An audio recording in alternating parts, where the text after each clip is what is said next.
মোৰ স্বামীৰ মৃত্যুৰ পিছত যেতিয়া মই বিছনাত ৰাতি শুওঁ তেতিয়া এনেকুৱা লাগে যেন কোনোবাই মোৰ কাষতে শুই আছে।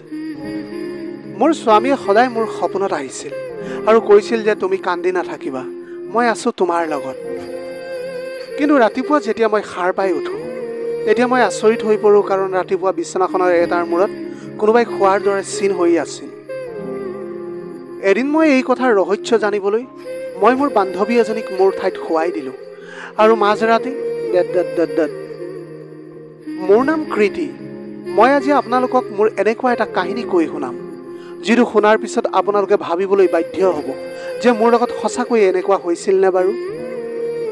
কিন্তু যিবিলাক মোৰ লগত ঘটি গৈছিল সেয়া বিশ্বাস কৰিবলৈ মই বাধ্য হৈ পৰিছিলোঁ। মই দেখাত বহুত এজনী ধুনীয়া ছোৱালী আছিলোঁ, কিন্তু মোৰ ভাগ্যহে বহুত বেয়া আছিল। মই মোৰ মা দেউতাৰ একমাত্ৰ সন্তান আছিলোঁ। মোৰ যেতিয়া বিয়াৰ বয়স হ'ল তেতিয়া মা দেউতাই মোৰ বিয়াৰ বাবে ল'ৰা বিচাৰিবলৈ ধৰিলে। এদিন মই মোৰ বান্ধৱী এজনীৰ ঘৰৰ পৰা ঘৰলৈ বুলি উভতি গৈ আছিলোঁ। তেনেতে মই মোৰ মাক ৰাস্তাতে লগ পালোঁ। মায়ে মোক ইতিমধ্যে বিচাৰিয়ে আছিল। মোক দেখাৰ লগে লগে মায়ে ক'লে, সোনকালে ঘৰলৈ ব'লা, তোমাক চাবলৈ ল'ৰা ঘৰৰ মানুহ আহিব আৰু ইফালে তোমাৰ ফোনটো অফ হৈ আছে। মই তোমাক বহুত দেৰিৰ পৰা ফোন কৰি আছোঁ, কিন্তু তোমাৰ ফোনটো ধৰা নাছিল। মই ক'লোঁ যে মা, ফোনত চাৰ্জ শেষ হৈ গৈছিল, সেইকাৰণে ফোনটো অফ হৈ গৈছিল। তাৰ পাছত আৰু মায়ে মোক একো নকৈ ঘৰলৈ লৈ আহিলে। মোৰ বান্ধৱীজনীও মোৰ লগতে আহিছিল। মই দৌৰা দৌৰিকৈ সাজু হ'লোঁ আৰু চাহ নাস্তা বনাই ড্ৰয়িং ৰুমলৈ আহিলোঁ। ল'ৰা ঘৰৰ মানুহে মোক দেখিলে আৰু ক'বলৈ ধৰিলে যে আমাৰ দাদাৰ কাৰণে এনেকুৱাই ছোৱালীৰ প্ৰয়োজন আছিল। আপোনাৰ ছোৱালীজনী বহুত ধুনীয়া। তেওঁলোকে লগতে কৈছিল যে তেওঁলোকৰ মাক দেউতাক নাই, সেইবাবে তেওঁৰ ভনীয়েক আহিছিল ককায়েকৰ বাবে সম্পৰ্ক চাবলৈ। তেওঁলোক দুজনী ভনীয়েক আছিল আৰু দুয়োজনীৰে ইতিমধ্যে বিয়া হৈ গৈছিল। সেই সম্পৰ্কটো অপচন্দ কৰাৰ কোনো কাৰণেই নাছিল। ল'ৰাজনৰ গাৰ বৰণ অলপ ক'লা আছিল। মায়ে সেই সম্পৰ্কটোৰ কাৰণে লগে লগে মান্তি হৈ গ'ল। কিন্তু তেওঁলোকৰ মাত্ৰ এটাই চৰ্ত আছিল যে বিয়াখন সোনকালেই হ'ব লাগিব, কাৰণ দুয়োজনী ভনীয়েকৰে বিয়া হৈ গৈছে। সেয়েহে বাৰে বাৰে মাকৰ ঘৰলৈ অহাটো তেওঁলোকৰ কাৰণে অলপ অসুবিধাৰ সৃষ্টি হৈছিল। মায়ে মোক কৈছিলে যে তেওঁলোকৰ এটা ডাঙৰ ঘৰ আছে, ল'ৰাজনো অকলে থাকে, শিক্ষিত আৰু ভাল চাকৰিও কৰে, আৰুনো কি লাগে। লগতে তেওঁলোকৰ ঘৰো আমাৰ ঘৰৰ পৰা বেছি দূৰৈত নহয়। শুনিছিলোঁ যে যিজন ল'ৰাৰ লগত মোৰ বিয়া হ'বলৈ গৈ আছে ল'ৰাজন বহুত ভাল আৰু ভদ্ৰ আছিল। কেইদিনমান পিছতে আমাৰ বিয়া হ'ল আৰু মই মোৰ শহুৰৰ ঘৰ আহি পালোহি। মোৰ মাৰ ঘৰ ওচৰত হোৱাৰ বাবে মই যেতিয়াই মন গৈছিল তেতিয়াই মাক লগ কৰিবলৈ আহি গৈছিলোঁ। মোৰ স্বামী বিনোদে মোক কেতিয়াও এই বিষয়ে একো মানা কৰা নাছিল। মই মোৰ শহুৰৰ ঘৰত বহুত সুখত আছিলোঁ আৰু সকলোৰে আগত শহুৰৰ ঘৰ আৰু স্বামীৰ বিষয়ে প্ৰশংসা কৰিছিলোঁ। তেতিয়া মায়ে মোক এষাৰ কথা কৈছিল যে এনেকৈয়ে সকলোৰে আগত প্ৰশংসা কৰাটো ভাল কথা নহয়। ঠিকনা নাই কেতিয়া কাৰ নজৰ লাগি যায়। এনেকুৱা এখন শহুৰেকৰ ঘৰ পাবলৈ সকলো ছোৱালীৰে ভাগ্য লাগে। এদিন মোক বিনোদে ক'লে যে আজি সন্ধিয়া তোমাক মই বজাৰলৈ লৈ যাম।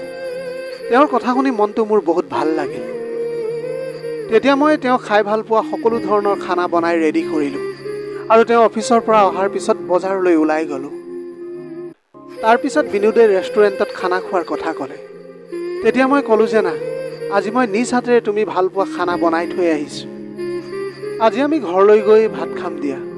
সেই কথা শুনি বিনোদো আনন্দিত হৈ পৰিল আৰু তাৰ পিছত আমি বজাৰ কৰি আহি খানা খাবলৈ টেবুলত বহিলোঁ। কিন্তু তেনেতে নাজানো কি হৈ গ'ল, হঠাৎ বিনোদে চকীৰ পৰা বাগৰি পৰিল। মই তেতিয়া ভাবিলোঁ যে বিনোদে ধেমালি কৰি আছে, কিন্তু যেতিয়া মই তেওঁৰ কাষলৈ গৈ চালোঁ দেখিলোঁ যে বিনোদ অজ্ঞান হৈ পৰি আছে। মই তেওঁক উঠাবলৈ বহুত চেষ্টা কৰি আছিলোঁ, কিন্তু তেওঁ উঠা নাছিল। মই একো বুজি পোৱাও নাছিলোঁ যে মই এতিয়া কি কৰোঁ। মই তেতিয়া লগে লগে এম্বুলেন্সলৈ ফোন কৰিলোঁ আৰু বিনোদক হস্পিটেললৈ লৈ গ'লোঁ। তেতিয়া তাত ডাক্তৰে বিনোদক চাই মোৰ ফালে অদ্ভুত চাউনিৰে চালে। মই তেওঁক সকলো কথা ক'লোঁ।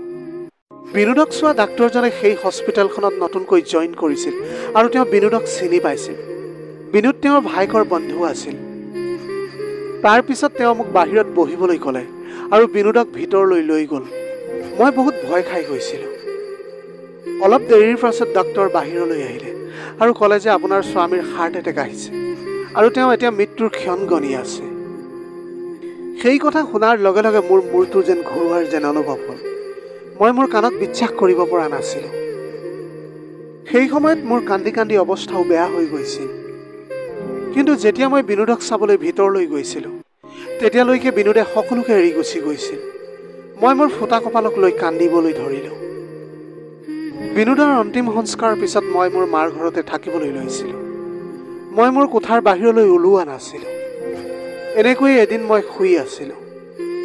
তেনেতে বিনোদ মোৰ সপোনত আহিলে আৰু মোক ক'বলৈ ধৰিলে যে তুমি নাকান্দিবা, তুমি এনেকৈ থকাটো মই কেতিয়াও নিবিচাৰোঁ।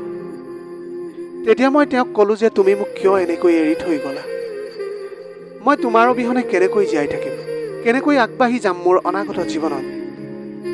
আমাৰ বিয়া মাত্ৰ 2 মাহ হৈছিলেহে আৰু তুমি মোক এনেকৈ অকলে এৰি থৈ গুচি গ'লা।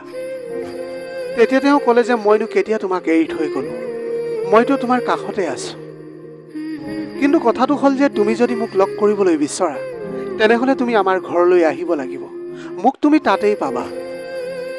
মই তেতিয়া বিনোদক সাৱটি জোৰ জোৰকৈ কান্দিবলৈ ধৰিলোঁ আৰু তেতিয়াই মই সাৰ পাই গ'লোঁ, দেখিলোঁ যে সেয়া এটা সপোন আছিল। বিনোদে এতিয়া এই পৃথিৱীৰ পৰা গুচি যোৱা 10 দিন হৈ গৈছিল। মই এতিয়াও নিজৰ কোঠাৰ পৰা বাহিৰলৈ ওলাব পৰা নাছিলোঁ। মোৰ বান্ধৱী ৰুমি, তাই মোক লগ কৰিবলৈ আহিছিল আৰু মোক বহুত সান্তনা দিছিল। যেতিয়া মই তাইক মোৰ সপোনৰ কথাটো ক'লোঁ, তেতিয়া তাইৰ কিন্তু মোৰ কথাটোত বিশ্বাস নহ'ল, কাৰণ তাই সপোন কেতিয়াও বিশ্বাস নকৰিছিল। কিন্তু মই সদায় এইটোৱে বিচাৰিছিলোঁ যে যাতে সপোন সঁচা হয় আৰু বিনোদ মোৰ জীৱনলৈ আকৌ উভতি আহে।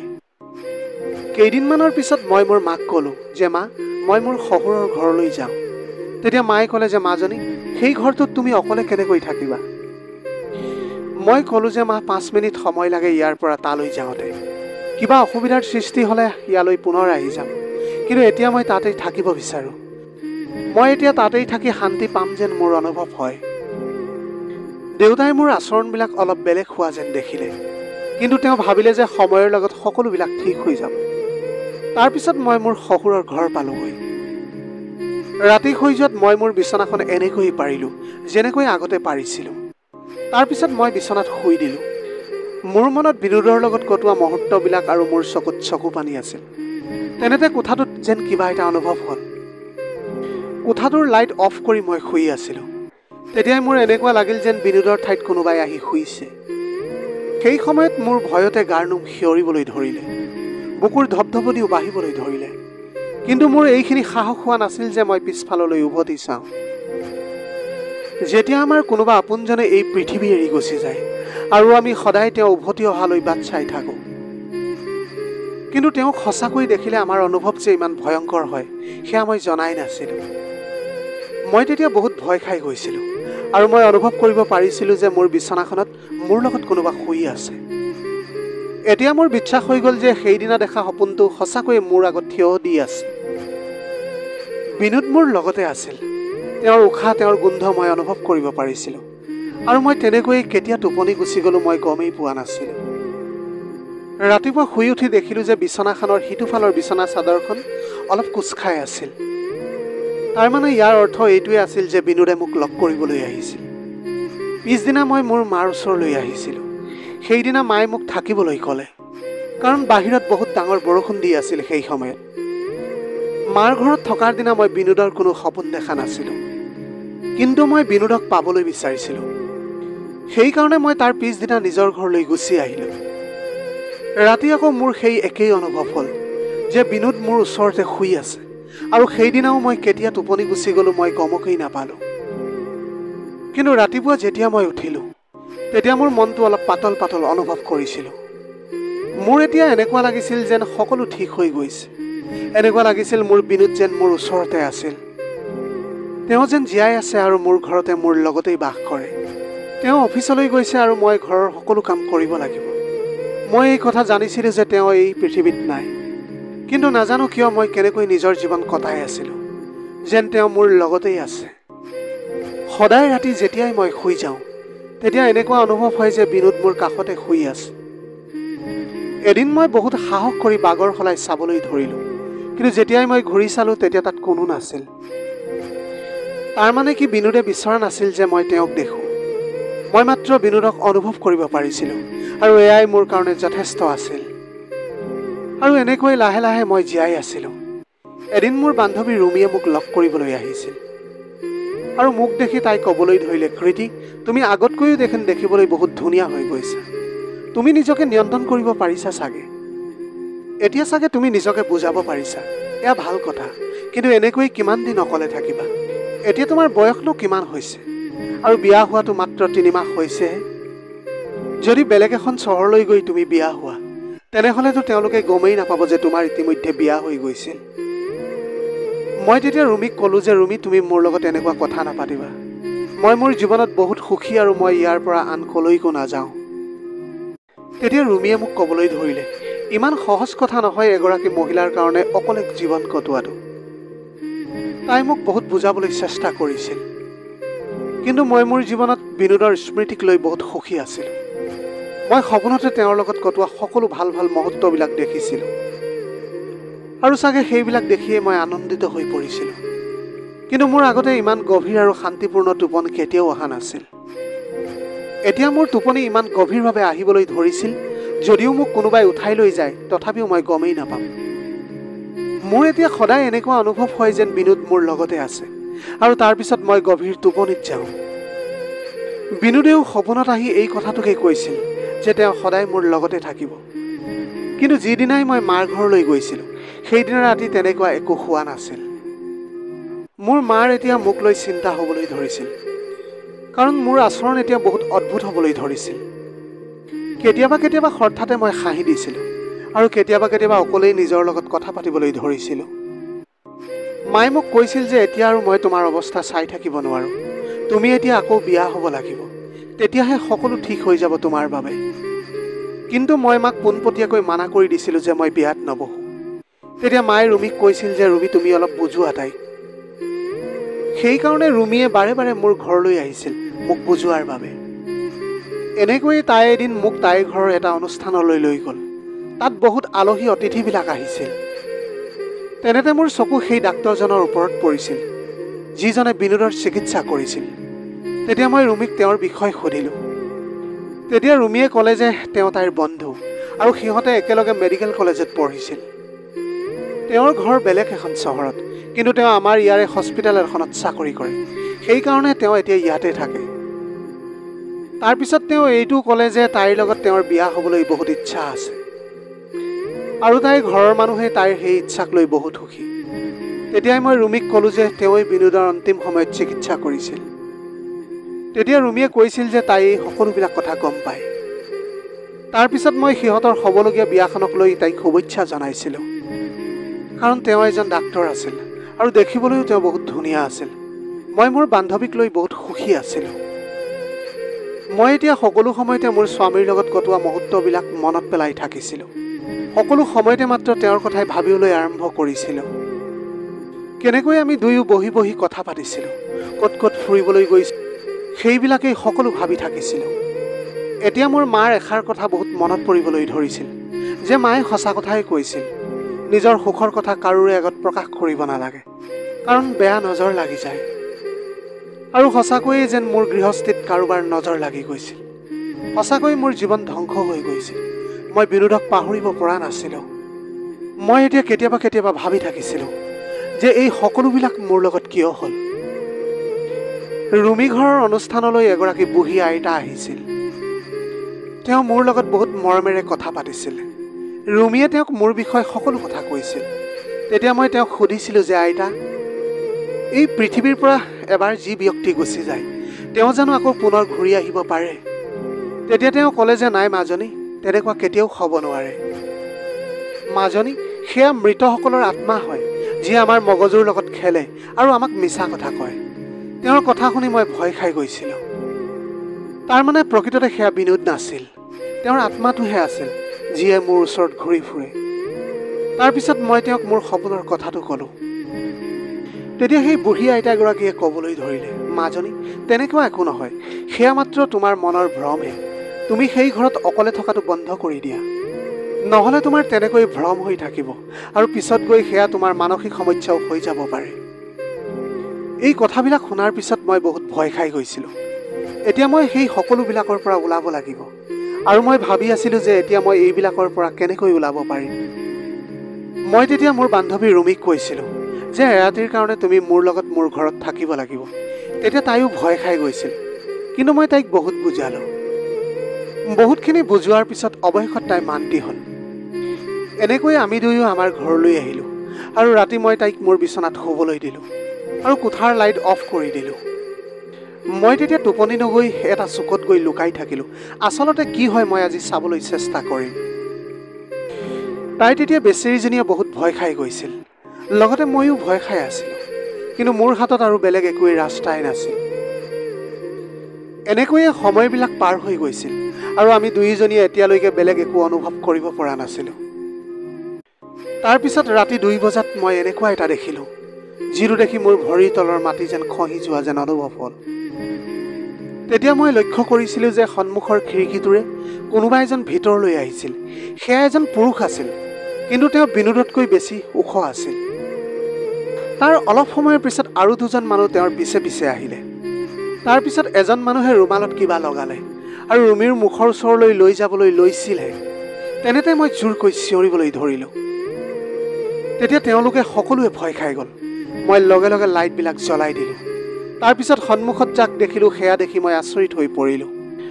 মোতকৈ আচৰিত ৰুমিহে হৈছিল, কাৰণ যিজন মানুহ ইতিমধ্যে ইয়াত থিয় হৈ আছিল সেয়া আন কোনো নহয়, ৰুমিৰ হ'বলগীয়া স্বামীহে আছিল। ৰুমিয়ে তেতিয়া লগে লগে উঠি মোৰ পিছফালে আহি থিয় হৈ গ'ল। মই হাতত ছুৰী এখন লৈ আছিলোঁ আৰু সিহঁতক দেখাই কৈছিলোঁ যে সাৱধান, আগলৈ যাতে এখোজো আগ নাবাঢ়া।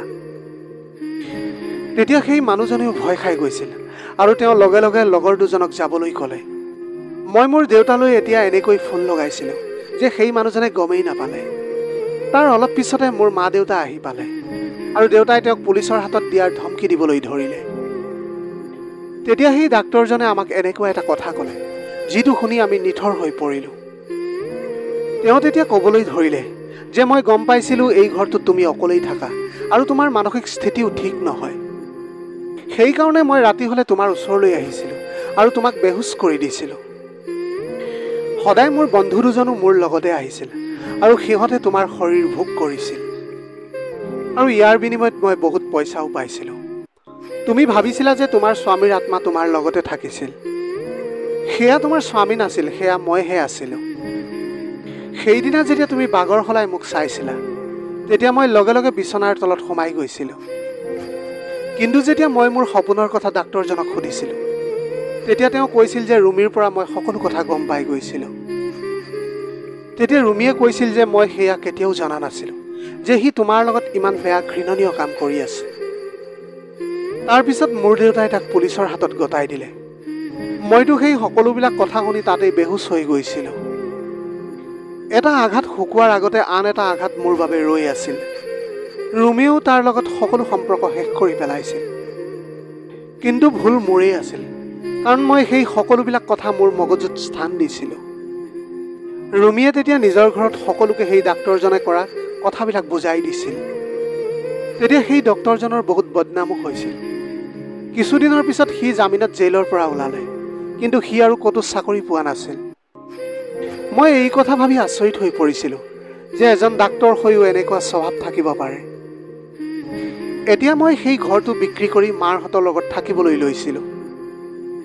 বৰ্তমান সময়ত মই বিয়া হ'বলৈ বিচৰা নাছিলোঁ, কাৰণ যিবিলাক মোৰ লগত হৈ গৈছিল সেয়া মই কেতিয়াও পাহৰিব পৰা নাছিলোঁ। কিন্তু মই এই কথা ভাবি আচৰিত হওঁ যে এই সমাজখন কেনেকুৱা বাৰু, কাৰোবাৰ দুৰ্বলতাৰ লাভ কেনেকৈ কোনোবাই ল'ব পাৰে। মই কেতিয়াও ভবা নাছিলোঁ যে মোৰ কপালখন ইমান বেয়া হ'ব। নাজানিছিলোঁ মোৰ ওপৰত কাৰ বেয়া নজৰ লাগিছিল। কিন্তু এতিয়া মোক অলপ সময় লাগিব এই সকলোবিলাকৰ পৰা বাহিৰলৈ ওলাবলৈ আৰু পিছৰ জীৱনটোৰ কথা ভাবিবলৈ। প্ৰিয় দৰ্শক, এয়াই আছিল আজিৰ কাহিনীৰ ভাগ। আজিৰ ভিডিঅ'টি কেনেকুৱা লাগিলে জনাব। যদি ভাল লাগিল তেনেহ'লে লগৰ বন্ধু বান্ধৱীসকলৰ মাজত শ্বেয়াৰ কৰিবলৈ নাপাহৰিব। আপোনালোকৰ গোটেই জীৱনটো হাঁহিৰে উপচি পৰক। পাৰিলে দুখীয়াজনক অলপ সহায় কৰিবলৈ চেষ্টা কৰিব। আপোনালোকৰ অকণমান সঁহাৰিয়ে যদি কোনোবা এজন দুখীয়াৰ জীৱনটো সলাব পাৰে, তাতকৈ পুণ্যৰ কাম আৰু এই পৃথিৱীত একোৱেই হ'ব নোৱাৰে। Have a nice day.